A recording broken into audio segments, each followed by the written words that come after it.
M. Piquet cherche des réponses à une question de paternité qui le préoccupe. Selon les dires de M. Piquet, à l'époque où sa femme et lui étaient séparés, elle lui a avoué qu'il n'était peut-être pas le père biologique de leur enfant. En réaction, il a engagé une action en justice pour demander un test de paternité, dans l'espoir de déterminer s'il est bien le père biologique de son fils. M. Piquet et sa femme sont soupçonnés d'infidélité. La situation a commencé pendant des vacances, alors que M. Piquet et sa femme étaient séparés. À son retour de vacances, M. Piquet a remarqué que le même homme était souvent présent dans les différentes maisons où sa femme séjournait périodiquement. Il a supposé que leur séparation signifiait qu'il ne devait pas s'inquiéter. Cependant, sa femme l'a ensuite informé qu'elle était enceinte, ce qui a amené M. Piquet à avoir des soupçons en raison de la présence de l'autre homme. M. Piquet a expliqué que l'homme en question aurait eu une relation avec sa femme pendant son absence. Il a raconté que sa femme l'avait informé que l'autre homme était responsable du Chinex, ce qui suggère une infidélité. Malgré cette révélation, M. Piquet a fini par retrouver sa femme et il semblait à nouveau former une famille. Cependant, des doutes sur la paternité de l'enfant subsistaient dans son esprit. Il a fait part de ses doutes à sa femme et s'est demandé si l'enfant était biologiquement le sien. Il lui a fait part de son amour pour elle et de sa volonté d'être père quelles que soient les circonstances. Finalement, Madame Piquet a admis les doutes valables de M. Piquet et a avoué son infidélité, qui s'était produite environ 3 ans plus tôt pendant les vacances prolongées. Ces aveux ont également coïncidé avec la naissance de leur fils, qui a eu lieu 3 semaines plus tôt que prévu, ce qui a encore renforcé les soupçons de M. Piquet. Au cours d'un procès, la situation est devenue plus complexe. Il a été révélé que le comportement contrôlant et intimidant de M. Piquet avait mis leur relation à rude épreuve. Madame Piquet ne pouvait pas passer du temps avec ses amis ou sa famille sans que M. Piquet ne veuille connaître les moindres détails de ses activités. Malgré cela, M. Piquet s'est défendu en déclarant que des doutes peuvent exister dans toute relation et en soulignant son investissement émotionnel dans leur relation. Le juge a reconnu que le doute peut affecter les 2 partenaires et a expliqué que le mariage est une voie à double sens. M. Piquet et sa femme ont probablement tous 2 nourri des doutes en raison de leur situation. Les émotions se sont exacerbées au cours du procès, ce qui a créé une atmosphère tendue. La situation s'est terminée par l'affirmation de M. Piquet qu'il était bien le père de l'enfant. Le parcours de M. Piquet pour découvrir la vérité sur la paternité de son fils a révélé des complexités dans leur relation, y compris l'infidélité passée et la confiance tendue. Le procès a mis en lumière les défis auxquels les 2 partenaires ont dû faire face pour gérer les doutes et les émotions entourant leur mariage et la paternité de l'enfant. Madame Johnson a atteint un point de non-retour dans son mariage et demande le divorce. Sa décision découle de la lutte permanente entre sa loyauté envers son mari et son fils de 12 ans, Elijah. Le couple a connu plusieurs séparations au cours de leurs 7 années de mariage. Madame Johnson a intenté une action en justice, demandant instamment au tribunal d'imposer à son mari, M. Johnson, de suivre une thérapie familiale. Elle a clairement indiqué que s'il refusait de participer, le divorce serait l'issue probable. Au cours de la procédure judiciaire, Madame Johnson a révélé qu'elle percevait une inégalité de traitement à l'égard de ses fils. Elle a exprimé son désir que les 2 enfants se sentent également aimés et pris en charge. Elle a donné des exemples de favoritisme, comme le fait que son mari participe à des activités avec l'un de ses fils, mais pas avec l'autre. En outre, elle a fait part d'un incident au cours duquel son mari ne s'est pas présenté à l'anniversaire d'Elijah.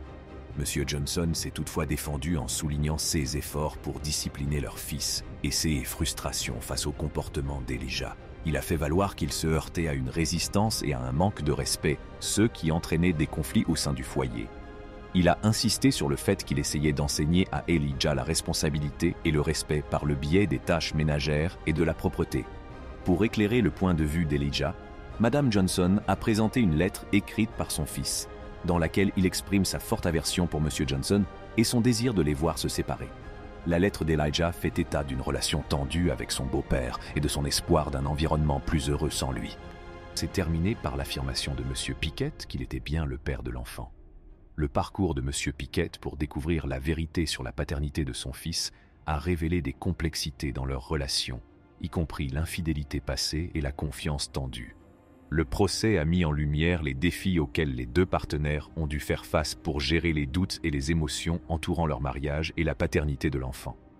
Madame Johnson a atteint un point de non-retour dans son mariage et demande le divorce. Sa décision découle de la lutte permanente entre sa loyauté envers son mari et son fils de 12 ans, Elijah. Le couple a connu plusieurs séparations au cours de leurs 7 années de mariage.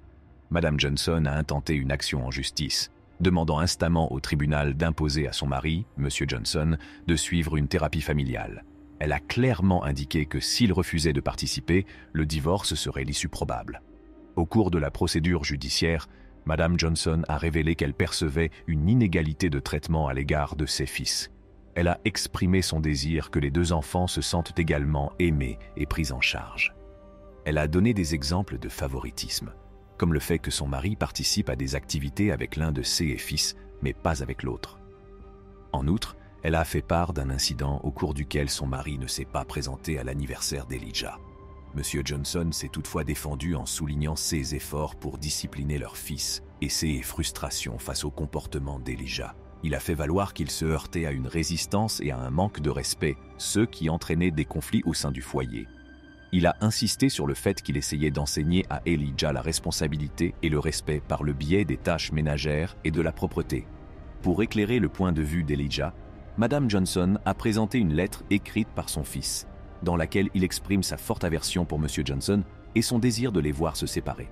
La lettre d'Elijah fait état d'une relation tendue avec son beau-père et de son espoir d'un environnement plus heureux sans lui. Au milieu des tensions, le tribunal a entendu les témoignages des 2 parties, y compris celui du témoin de Madame Johnson et de la mère de Monsieur Johnson. Le témoin a insisté sur la nécessité de fixer des frontières et des limites aux enfants, et a suggéré que Madame Johnson essayait souvent de plaire à tout le monde, ce qui compliquait la situation. Le juge a reconnu que les problèmes conjugaux du couple étaient liés à des difficultés parentales, à un stress financier et à des problèmes professionnels. Ces problèmes avaient des répercussions négatives sur leurs enfants, en particulier sur Elijah. Le juge a proposé aux 2 parents de suivre des cours d'éducation parentale et de gestion de la colère, afin de résoudre leurs conflits et d'améliorer leur communication. En fin de compte, Madame Johnson et Monsieur Johnson ont accepté de prendre les mesures nécessaires pour sauver leur mariage.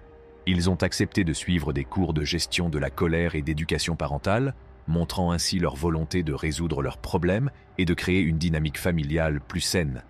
La demande de divorce a été annulée et l'accent a été mis sur le rétablissement de leur relation et la création d'un meilleur environnement pour leurs enfants. Monsieur X se bat pour prouver qu'il est le père de son enfant, mais sa femme n'est pas d'accord. Ils vont passer un test pour en avoir le cœur net. Il s'occupe de l'enfant depuis sa naissance et a même signé l'acte de naissance. Il est vraiment surpris et triste que sa femme ne pense pas qu'il soit le père. Il est sûr que l'enfant est le sien parce qu'il a été conçu pendant leur mariage. Il s'en tient à sa conviction, même si sa femme n'est pas d'accord. Il dit que l'enfant lui ressemble, mais sa femme dit le contraire, ce qui le frustre. Les choses s'aggravent lorsque sa femme évoque leur passé. Elle était enceinte lorsqu'ils se sont mariés et elle pense qu'il le savait. Elle dit qu'il l'a demandé en mariage parce qu'il ne voulait pas assumer la responsabilité de l'enfant d'une autre personne. Elle laisse entendre qu'il l'a demandé en mariage alors qu'elle était enceinte de l'enfant d'un autre homme. L'autre homme, qui était avec sa femme en l'absence de Monsieur X, pense également être le père. Il parle de l'importance d'être présent pour l'enfant et fait part de réflexions sur la paternité. Cela rend le tribunal tendu. La sœur de Monsieur X prend également la parole, ce qui accroît la tension. L'autre femme impliquée donne ensuite sa version des faits. Elle savait que la femme de Monsieur X était mariée, mais pensait qu'ils étaient séparés. Elle est sûre que l'enfant est le sien, parce qu'elle a consacré beaucoup de temps et d'efforts à leur relation. L'émotion est à son comble lorsque les gens font part de leurs sentiments au tribunal. Les résultats des tests sont révélés et montrent, de manière surprenante, que Monsieur X n'est pas le père. C'est un grand choc, car il en était si sûr. Le drame du tribunal se déroule au fur et à mesure que les preuves remettent en cause ce que croyait Monsieur X. Les affirmations de sa femme et les arguments de l'autre homme compliquent encore les choses. Les résultats du test révèlent la vérité sur la paternité, ce qui est une grande surprise. Monsieur Williams pense que Quanisha Mayberry est sa fille biologique, mais Madame Wynne, la mère de Quanisha, n'est pas d'accord. Monsieur Williams est convaincu que Quanisha est sa fille parce qu'elle lui ressemble, avec une peau claire similaire. Il en est sûr depuis qu'il l'a vue pour la première fois. Il espère qu'un test de paternité pourra confirmer cette conviction après 35 ans d'incertitude. Au cours de la procédure judiciaire, M. Williams a expliqué qu'il était certain que Quanisha était sa fille en raison de leur ressemblance physique. Il l'a vue environ une semaine après sa naissance et a pensé qu'elle lui ressemblait. Madame Wynne, cependant, soutient que l'apparence physique ne suffit pas à prouver la filiation, car la couleur de la peau et l'apparence peuvent être trompeuses. Madame Wynne ne se souvient pas d'avoir eu une relation amoureuse avec M. Williams, même si ce dernier prétend que c'était le cas. Elle affirme que le fait de ne pas se souvenir ne prouve pas SS dire. M. Williams se souvient que la mère de Quanisha était d'accord pour qu'il passe du temps avec elle lorsqu'elle était bébé, mais Madame Wynne explique qu'ils se sont éloignés l'un de l'autre lorsqu'elle a déménagé en Louisiane. Quanisha Mayberry, la personne au centre de la dispute, ne croit pas que M. Williams soit son père. Elle ne se sent pas liée à lui, ne l'ayant rencontré que 2 fois. Elle ne pense pas non plus lui ressembler. À la surprise générale, les résultats du test de paternité montrent que M. Williams n'est pas le père biologique de Quanisha. Cette nouvelle est décevante pour lui, qui a cru pendant si longtemps qu'il était le père de Quanisha. Les résultats confirment le point de vue de Madame Wynne, qui pensait que l'affirmation de M. Williams n'était pas vraie. En fin de compte, cette situation montre à quel point les relations familiales peuvent être compliquées, l'importance de la preuve par l'ADN dans la détermination de la filiation et le fait qu'il ne faut pas se contenter de l'apparence pour établir les liens biologiques. Faites-nous part de votre avis dans la section des commentaires ci-dessous et abonnez-vous à notre chaîne pour d'autres vidéos de ce type.